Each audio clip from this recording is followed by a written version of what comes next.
Assalomu alaykum kanal kuzatuvchilari. Bugun biz sizlarga TC590 kombaynimizni qisqacha obzorini ko'rsatib o'tmoqchimiz.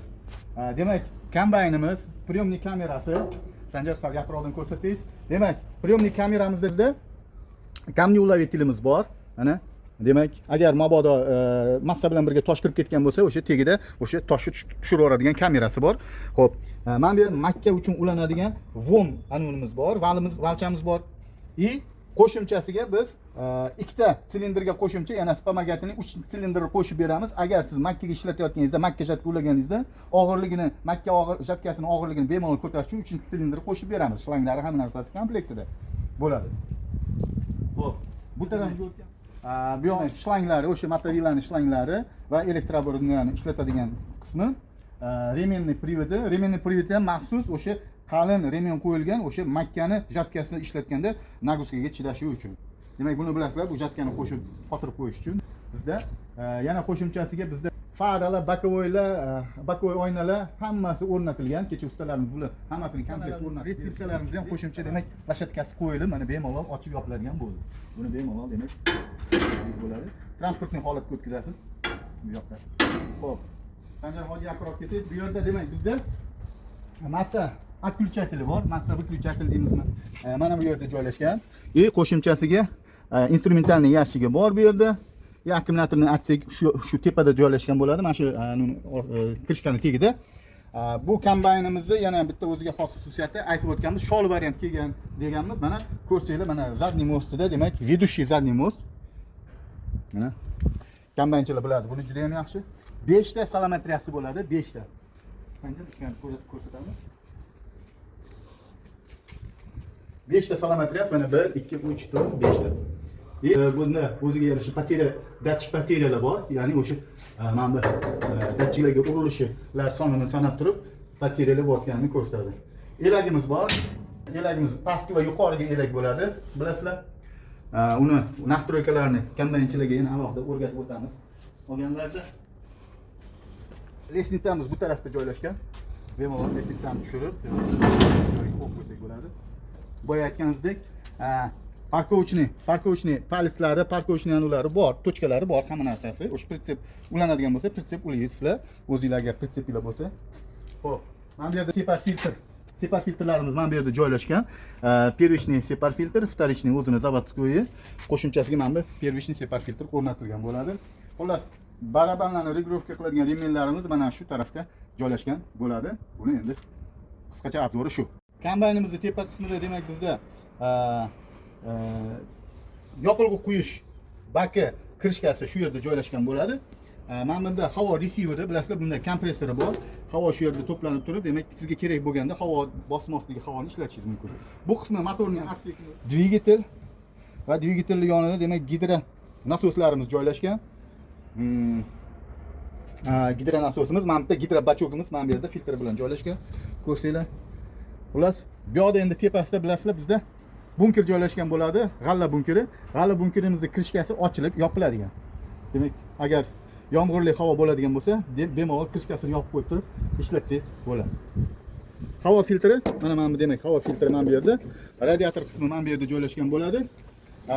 Bu kombaynning yaxshi tomoni, mana bitta aylanuvchi setkasi, ya'ni dvigatelni sovutish sistemasiga, radiatorlarga o'tadigan havoni demak tozalab beradigan setkamiz mana shu yerda zashishonniy joyda demak turadi. Bemalol daraxtlarning shoxlari teshib qo'ymaydi, boshqa qilmaydi. Demak, mana bu kirishga yopib turadi bu. Shu taraflama juda qulay. Bemalol buni tozalash kerak bo'lsa, mana bu kirishga ham ochiladi, mana bu kirishga ham, demak, mana buni ham ochib turib, bemalol demak, oralarini demak, vizualni tekshirish yoki tozalash uchun ishlatsangiz bo'ladi. Kombaynimizni salonidan boshlasak, endi kombaynimizni ruloy kolonkasidan boshlab qolaylik. Ruloy kolonkamizni bizda rulni o'zingizga regulировка qilib, demak, o'zingizdan yoki o'zingizga tortish imkoniyati bor. Shu bilan birga bunday qilib uzoqlashtirib, yaqinlashtirsangiz ham bo'ladi.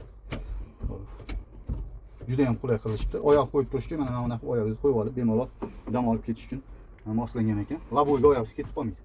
Hop, tormoz bilasizlar, qishloq xo'jaligi texnikalarida tormoz ikki tomonlama tormoz bo'ladi. Ikkala tomonni alohida ishlatish imkoniyati bor bunda. Qisqa masofada burilib olmoqchi, qisqa radiusda burilmoqchi bo'lsangiz, demak, alohida qilib turib burilsangiz bo'ladi. O'shaning uchun mana qo'yib qo'ygan buni, demak. Dvorniklarimiz bu yoqda juda ham katta dvornik qo'yilgan. Ko'rsangiz mana bemalol butun bir katta maydonni tozalab beradi. Xo'p, bu ko'p funksiyali qo'l richagimiz, ya'ni ko'p funksiyali deganda jatkani boshqarish, hobitlarni kirgizib chiqarish, don to'qishniklarni kiritib chiqarish va priyomniy kameralarni to'xtatib qo'yish, motovillarni to'xtatib qo'yish funksiyalari ham bor bunda. Bir avariyli situatsiyada kombaynni oldiga orqaga yurg'izish vazifasini ham bajaradi. Oldiga qilsangiz oldiga yuradi, orqaga qilsangiz orqaga. Priyomniy kamerani qo'shadigan va barabanni qo'shadigan asosiy knopkalarimiz shu bo'ladi. Bilasiz, birinchi barabanni qo'shib olasiz. Barabanni qo'shgandan keyin priyomniy kamerani qo'shish uchun mana bu knopkalardan foydalanasiz. Xo'p. Barabanni оборотini ko'paytirib kamaytiradigan bu knopkalarimiz bo'ladi. Bu pad barabannikda orasidagi masofani ko'paytirib kamaytiradigan knopkalarimiz. Mana bu ventilyator tezligini rostlaydigan. Endi bular qo'shimcha agar sizda eleklaringiz elektronlik boshqariladigan bo'lsa, o'shalarga qo'yiladigan joylar ekan. Kombaynimizda передок, передний most qo'shadi, то есть передний emas, bizda endi bu kombaynda задний most deyiladi. Задний mostimiz qo'shiladigan, ya'ni tortadigan, qiladigan varianti bo'lganda, mana shu knopkani bosganimizda, demak, bizda задний mostimiz tortadigan bo'ladi. Ya'ni o'sha to'rtta g'ildirak tortadigan variantga o'tadi. Mana bu yerda motovilamizni оборотini avtoga qo'ysak bo'lar ekan yoki ruchnoy rejimda, demak, o'zimiz mana bu knopka yordamida ko'paytirib, kamaytirish imkoniyati bor. Mana bu yerda joylashgan. Ko'paytirib, kamaytirish. Shu bilan birga bizda transportniy положение, ya'ni transportniy положениеga qo'yib qo'yganimizda bizda mana bu richagimizdagi, ko'p funksiyali richagimizdagi yoki bo'lmasa mana bu knopkalarimizni hammasi, demak, dejurniy rejimga, ya'ni neytralniy rejimga o'tib qoladi. Ya'ni ishlamaydigan, blokirovka bo'lib qoladi. Mabodo ko'chada ketayotganda qo'shib olsangiz ham bu knopkalar ishlamaydi. Xavfsizlik uchun. Ko'chada, demak, bilasiz, uni transport положениеda ishlatish mumkin emas, ya'ni ishlatish shart emas. O'shaning uchun bu narsalar ishlamasligi uchun mana shu knopkani qo'yib qo'ygan. Xo'p, dvigatel оборотini ko'paytirib, kamaytiradigan knopkamiz. Mana bu yerda endi bizda ekranda gektarni o'lchayotgan paytda bizda ishlatiladi. Ya'ni mana bu jatkamizni enini ko'paytirib, kamaytiradigan. Bu priyomniy kameramizni, ya'ni jatkamizni klavishi rejimga yoki bo'lmasam bosimda ishlaydigan rejimga o'tkazadigan demak knopkamiz ekan. Endi tepaga o'tadigan bo'lsak, tepada bizda magnitofon, zavodskiy magnitofon o'rnatilgan. Dvorniklarni boshqaradigan, demak, bizda knopkalarimiz, avariyani yoqadigan, bu yerda рабочий faralarni yoqadigan, demak, knopkalarimiz bor ekan. Bu yerda faralarni boshqariladi. Migalka, fara, рабочий faralar hammasi shu yerdan boshqariladi. Bu yerda bizda ruchnoy konditsioner, ya'ni demak, ventilyator knopkasi bu buragichi, bu demak pechkaniki, bu konditsioner ekan. Bu telefon qo'yadigan joyimiz ekan. Xo'p, ekranga tushadigan bo'lsa, ekranimiz standart ekran. Bu yerda dvigatel temperaturasi, yoq hajmini ko'rsatadigan, уровень ko'rsatadigan mana ular bor. Xullas, qo'shimchasiga, demak, mana bu asosiy ekran, bu yordamchi, demak, рабочий ekran deyiladi. Shu yerda gektariga qancha yoqilg'i sarflanayotganlarini ko'rib tursangiz bo'ladi. Qo'shimcha ko'p funksiyalari yordamida, demak, motochas yoki bo'lmasa tezliklari yoki bo'lmasa kod ошибка, ya'ni xatoliklar kodini chiqarish, gektarlarni chiqarish uchun mana bu knopkalardan, plus minuslardan foydalanib turib yoki kalsetlardan kirib, demak, tekshirishingiz mumkin bo'ladi. Xo'p, umumiy shu, yana qo'shimcha narsa esimdan chiqdi. Mana bu yerda skorost richagi bor. Skorost richagi, demak, 1 neytral, 2 neytral va 3-chi tezligimiz bor. 1 2 3 deb to'g'ridan-to'g'ri tortasiz.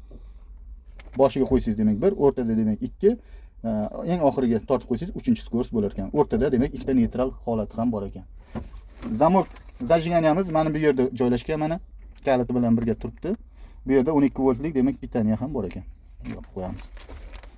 Xo'p, telefon qo'yadigan joy bor ekan. Yana qo'shimcha makta podstakanlik deymiz, stakan yoki termos qo'yadigan joy. Kichkinagina. Xo'p, agnet tushirtilimiz endi salonga qo'yib qo'yishdi vaqtinchalikka. Mana bu yerda yordamchi, demak, operator sideniyasi bor. Mana bu yerda, demak, qo'shimcha yana hujjatlar qo'yasizmi, nima qo'ysangiz ham bo'ladi. Qo'shimcha mana bu yerda, demak, bizda xolodilnik joyi bor. Xolodilnikimiz joylashgan. Xolodilnikda, demak, mana bu yerda to'kkulanadigan joyi bor. Shu to'kkular qo'yib, demak, siz ovqatingizni yo issiq yoki sovuq holatda, demak, saqlashingiz mumkin bo'ladi. Termos vazifasini ham bajaradi. Demak, orqada bunkerni ko'rib turadigan darchamiz, derazamiz bor. Mana shu deraza yordamida siz bug'doyni toza yoki toza emasligini yoki bunkeringiz to'ldi, to'lmaganligini, demak, o'zingiz uchun tekshirib, qo'shimcha tekshirib turishingiz imkoniyatini beradi. Mana bu yerda yana Sanjar hoji ana qolib ketdi. Mana bu yerda kichkina bardachok deymiz. Bardachogimiz bor. Mana shu yerda, demak, qo'shimcha nimadir qo'ymoqchi bo'lsangiz, mana shu yerga qo'yib qo'ysangiz bo'ladi. Umumiy demak obzorimiz shu hozircha.